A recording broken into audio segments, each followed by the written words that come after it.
Hey, what's up, y'all? Y'all know my slogan. I don't know it all, but I know what I've been through. Y'all tap in with Hookahs Anonymous. I know what I've been through. Now, before we get into this video, make sure you check us out on Patreon at www.patreon.com/hookah_anonymous. You guys been telling us to create one for the longest, so we recently created a community where we will upload videos that we can't share on YouTube due to their guidelines. We'll also be dropping the latest to there first, behind the scenes information that you wouldn't find anywhere else on our social. So make sure you become a member. And after you do that, head over to our official Instagram page at hookah_anonymous and follow us there. Now, without further ado, let's get into what you guys came here to see. Now, as y'all know, Lil Durk's case has been pretty quiet as of lately, and maybe it's because his trial date is slowly approaching, and maybe he let go of trying to get bond once he realized that they weren't trying to let him out. Now, not only are they not trying to let him out, but to keep attempting to get a bond is not only exhausting after being rejected time after time after time, but it's also expensive. Durk had one of the top lawyers who coined himself as the $1 billion lawyer, who goes by the name of Drew Finland. And Drew is not only just a celebrity lawyer, but he also represented the current president, Donald J. Trump, which that alone gives him enough leverage to basically set his price wherever he chose. And he does a good job, so 9 times out of 10, people are going to pay him whatever he asks for. He isn't the only lawyer on Durk's case neither, as Durk hired a team of attorneys to represent him in his current legal struggle, where he's being accused of hiring hitmen of targeting Quando Rondo to be shot and unalive, but will ultimately unalive his cousin, Lil Pab, instead, allegedly. Now, of course, Durk wasn't the only one involved. He's just being accused of being a mastermind, as prosecutors believe it was get back for King Von being shot and unalive by Quando Rondo associate Lil Pab back in November of 2020. Now, Lil Durk was granted a total of 3 bond arrangements in a matter of just 6 months, which is usually unheard of. Many of us thought he was going to be released at some point, because else not. Why was he granted multiple bond hearings if nothing against him have changed from the first time he was denied?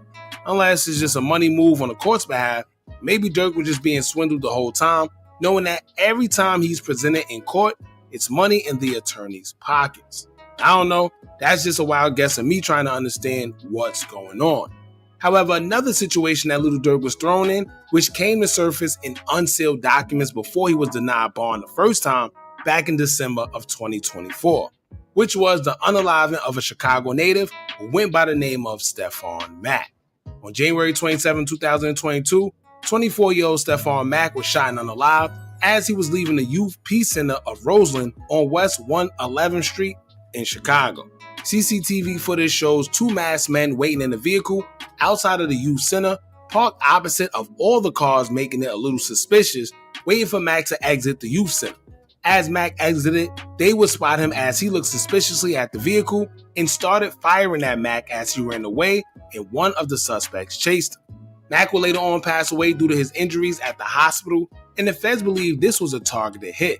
The feds allege that Lil Durk was also behind that situation and would try to charge him with the same M for hire charge, as they allege Stefon Mack was the leader of a GD set in Chicago called Smashville.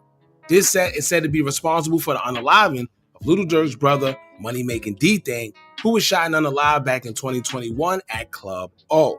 So the motive behind the unaliving of Mack was basically get back for DThang, allegedly, according to FBI.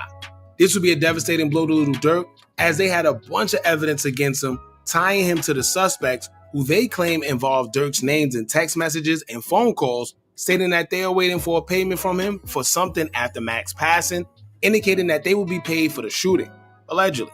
We even seen pictures showing Lil Durk around the suspects in Chicago, which is what made the feds believe that he is somehow affiliated with them some way.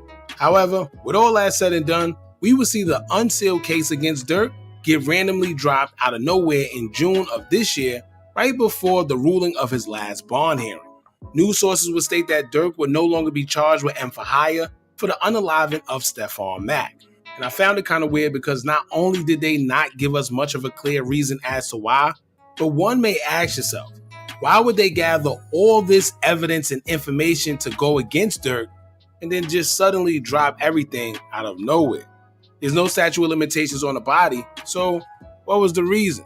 Durk may have just dodged a bullet because according to court documents, it would say, quote, "The government repeatedly cites to allegations from a federal case out of Illinois where Mr. Banks have never been charged and never will be charged despite the passage of over 3 years since the underlying incident.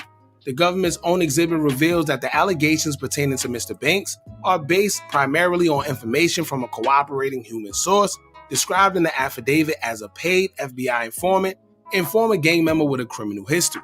Most importantly, the U.S. Attorney's Office for the Northern District of Illinois have confirmed that they do not plan to supersede the charges there to indict Mr. Banks in connection with the ongoing case in United States versus Anthony Montgomery Wilson and Preston Powell. When asked by Judge Thomas M. Durkin whether the case will be superseded, the government affirmed that it will not be. This court should give no weight to these uncharged and uncorroborated allegations. If the AUSAs in Chicago, who have had over 3 years to evaluate the evidence, have determined not to charge Mr. Banks or even name him as a co-conspirator, like they have with 2 other individuals, this court should not rely on these same non-meritorious allegations to justify in whole or in part Mr. Banks' continued detention. So I don't know if maybe they didn't have enough evidence that they feel would have stuck, or they just didn't want to continue with the superseding indictment for whatever reason. But you gotta watch the feds because this how they play. They're very tricky and you just never know. So is it safe to say that he don't have to worry about nothing, or do he? Well, recently it will come out that one of the suspects got finessed by the oldest trick in the book when it comes to being incarcerated. A guy by the name of AJ from a set called Mike City admitted everything to a jailhouse informant who was purposely put in the same cell as him to get information. Now, unfortunately, Crazy. Was purposely put in the cell to get information from you, a jailhouse informant, and you literally open up your mouth. On the real, that's how I be too. Boy, niggas being, people be in these cases and they get in the cell with somebody and just act like that, just your long-term buddy. Just get to telling everything. I've been incarcerated before, and one of the rules you learn in there from the older guys is to never, ever, ever speak about your case to anybody. Ever. You can, but at your own risk. You never know who's who, and the police get tricky by using people who are inmates or officers that go undercover and act like inmates to get information out of you. So the whole time you think you having a moment with another inmate, but they were really assigned to get information out of you pertaining to your case, and you was being recorded the whole time without even knowing. Well, that's what occurred. According to official court documents, it is a quote, "A jailhouse informant was recruited by law enforcement, prepped to elicit a statement by Montgomery Wilson, and briefed on how and when to record him. On February 25th, 2023, the jailhouse informant did so. A portion of the longer recording purportedly involves a discussion regarding the charge M, which occurred over a year before.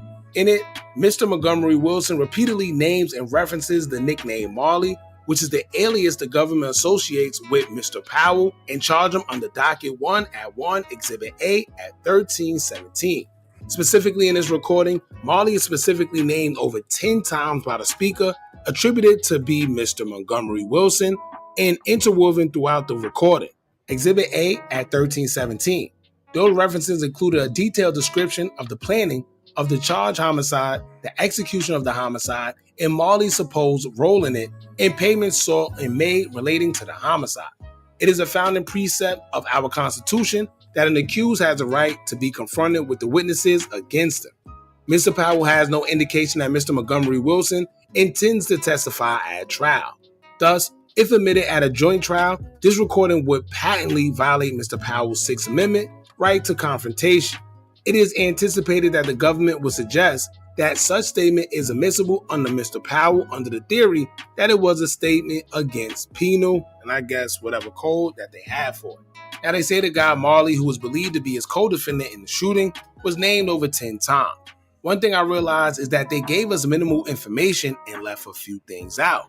They say that he basically admitted everything from how the shooting was orchestrated, how it was planned, down to the payment that they received.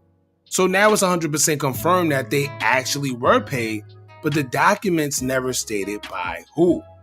And when you go back to the old documents concerning this case, they said that they named Lil Durk's name as getting payment for what transpired.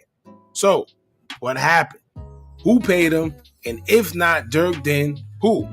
Also, the same video, which was Aha, where the feds accused Lil Durk of trolling Stefon Mack, and AJ was also in that video as well. Now, aside from that, it's strange how the feds just dropped the case against Durk. I have a hard time believing that they gathered all that information, provided what they had, all just to let him go off the case.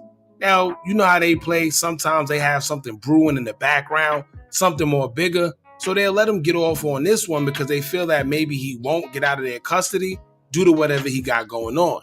And then maybe they might bring this case up in the long run, but something isn't adding up. What I would say is this: AJ didn't snitch. I see a lot of people saying AJ is the one that cooperated, he's an informant, but no. They just finessed him and tricked him by putting somebody in a cell with him and basically had him tell him information and recorded him saying it. Now it's up to him if he want to admit it during the trial that he did say it or not. That's totally up to him. But it's going to be a hard time trying to convince a jury that it's not your voice on that recording. And 9 times out of 10, if you blow trial, you wouldn't get a whole bunch of time unless you just cooperate. I don't know. There was a lot of evidence to back up their claims on top of the phone that was left in the suspect's car. The informant that they say got other stuff, and it's just a lot, man. Somehow Lil Durk wiggled himself out of that one. Let's see how it goes. I wonder if they will try to recharge him for it another time or what. Y'all jump in the comments. Let me know what y'all think about this. Don't forget to like, comment, share, and subscribe. Hit that bell so you're notified every time we drop new content. And remember, as long as you keep on watching, I'm going to keep on dropping. I'm out.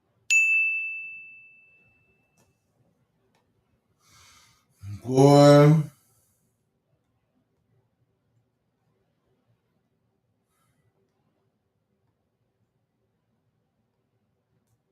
Listen. Y'all better pay attention when y'all do stuff. Y'all be doing, y'all ain't got no money. Look at Lil Durk. He got M's. M's on M's. Not even just from music. Trucks and all types of. He got that money. And look, they going back showing people in videos and all that.